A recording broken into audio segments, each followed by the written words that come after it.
Hi, I'm Jacqueline Stewart. Thanks for joining me tonight here on TCM for the last Silent Sunday night of 2020.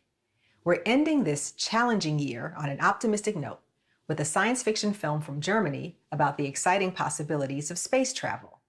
From director Fritz Lang in 1929, it's Woman in the Moon.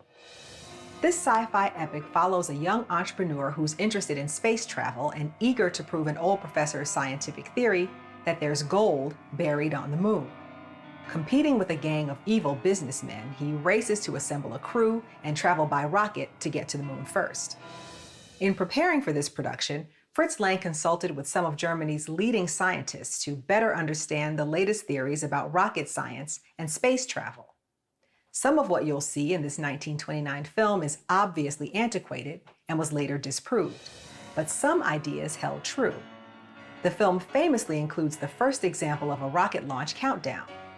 Earlier artistic renditions had the numbers counting up from 0 instead of down from 10.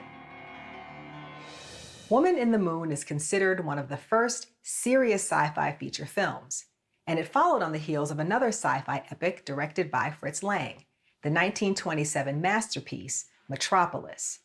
Woman in the Moon turned out to be Lang's final silent film. After this, he made the transition to sound with the classic 1931 thriller, M.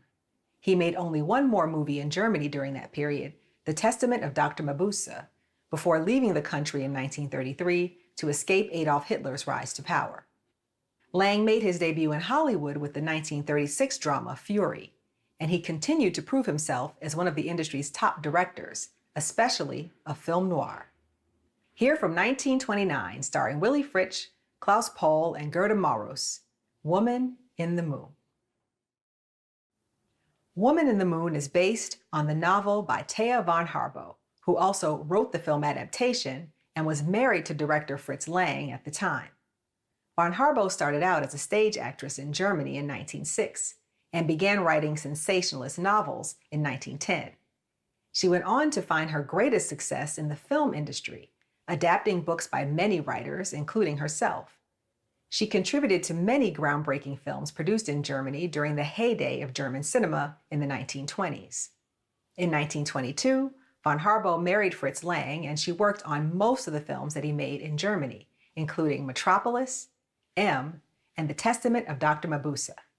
But in 1933, their paths diverged, and their marriage ended when Hitler came to power. While Fritz Lang fled the country, Thea von Harboe went to work as a screenwriter, making propaganda films for the Third Reich. Coming up, Alicia Malone is here to introduce this week's TCM Import, and I'll be back next week with another silent film. Until then, I'm Jacqueline Stewart. Thanks for watching, and have a happy and safe new year.